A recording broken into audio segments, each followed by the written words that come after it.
I wanted to ask you some questions and kind of leave it open for you to talk about, just really the types of solar, Sure. the benefits, the rebates, what's taking place, what's happening. It's kind of the floor is yours. And, I just, again, for our clients, for the consumer right now, there's so much confusion when it comes to solar. The myths of solar are, are out there as well, what it does and what it does not do. But I would like for you to talk about kind of your background and where you came from and what, what would be the number one reason, obviously, people should have solar, which it seems obvious, but I think there's a lot more to it than that. Yeah, for sure. Well, on a personal level, so I came down here to go to school to USD and fell in love with San Diego. I mean, really can't really live anywhere in the world nearly as good as this. So I just never left. So I went to University of San Diego and been down here ever since. Got into solar about 12 years ago. Got my general contracting license a few years ago, and Heliogold's been around since 2015. So we're a general contracting company. So we do a lot of combos. So for example, if somebody needs roofing or they need HVAC, you mentioned turf, if they need turf, we'll combine that with a solar project to help them get the absolute best financing possible and, maximize rebates and stuff like that. So that's a little about, us and what we do. I've got 8 sales reps and we've got a nice little operation. We're not one of these massive companies, but I would consider us more mid-size. Okay. But there's a lot of good information just on my website in general. So if somebody wants to learn the basics of solar, they can come here and kind of get the basics without necessarily having to go through a whole presentation. So the main 3 things to understand with solar is net metering, what a solar system is, and how it functions, and financing options. So net metering essentially is the agreement between the utility company and the solar owner on the credit they get for exporting power, so to speak, right?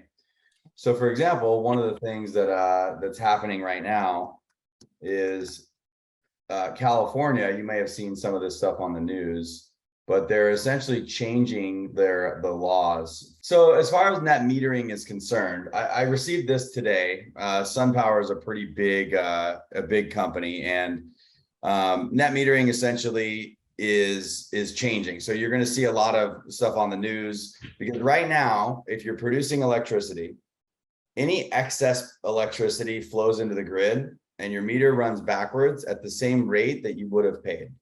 Okay. So for example, let's say that you guys weren't home and you have solar and it's between 4 and 9. The power that you're exporting to the grid is actually worth that, 50 cents a kilowatt or whatever it is, that higher rate, right? And so a lot of people take advantage of that, because if you have an electric vehicle, you can charge your car between midnight and 6 a.m. when it's really cheap. So people are getting credited for like this, and then when they actually plug in their car, they're only using a small amount of power. Okay. So there's people in Rancho Santa Fe, or people that have bigger houses in Temecula or wherever, where they might have a swimming pool where they run the pumps midnight to 6 a.m. They might have 4 electric vehicles. They might only produce 60 or 70% of what they actually use, but they're still virtually, almost knocking their bill out, except for a small connection fee. Okay.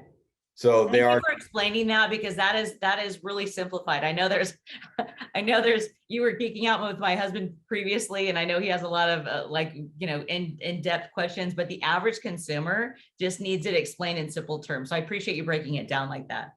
Yeah, no problem. I mean, if I was to show you my electric bill, that helps too. So basically what happens I'll show it to you. It's right on the website. So what we're talking about now is net metering. So if you were to go here, solar billing and stuff, right? How does it work? And this is a really good video by Southern California Edison. And here's what an electric bill looks like. So once you have solar, you can see right here, it says payment is not required at this time. So you only pay for electricity once per year with solar. It's the same way. Is it the end of the year or the end of your anniversary date as a year? Yeah, great question. It's the anniversary date. So for me, it's in July, right? Okay. And so what's happening here is this bill here is negative $18, and the bill before it was 22, right? So after 2 months, I only had a cumulative balance of $4. Okay. So they don't want to write me a check for $8 and I write them a check for 34, and we go back and forth. So it's called a true update, and it's 1 year after your system is put into service. Okay. Now, this is a little bit deceiving because if I ended the year after 2 months, I still have to pay what's called non-bypassable charges. These are like $10 to $20 a month, right? Depends on where you're at. Okay. So if I ended the year, let's say you build one of the mistakes that people make is they buy too much solar.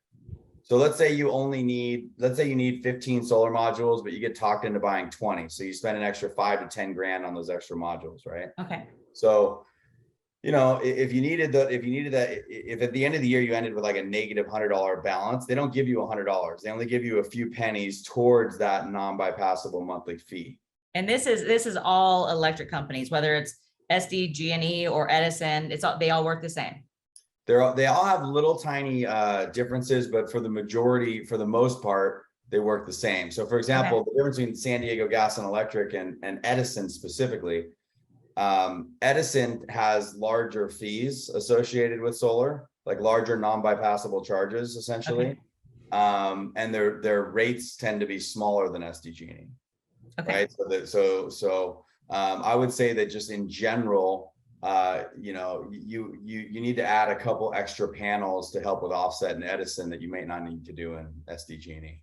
But for the average consumer, I wouldn't even get into that. It's just, if your meter's running backwards as much as forwards, you can essentially bring your bill down to a minimum $10 to $20 a month. Okay. So, but you can learn about net metering and just kind of the basics of it, on my site. We tried to create something that was very user friendly.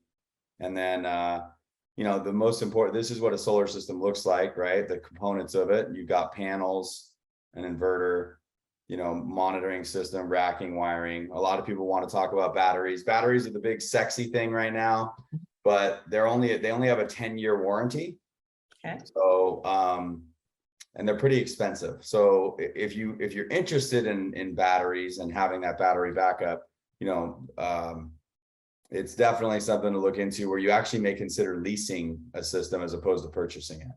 So one battery will be essentially a partial home, or what's called a dedicated, you essentially have 4 dedicated circuits, which would give you a partial home backup. So it wouldn't be like if you could use everything.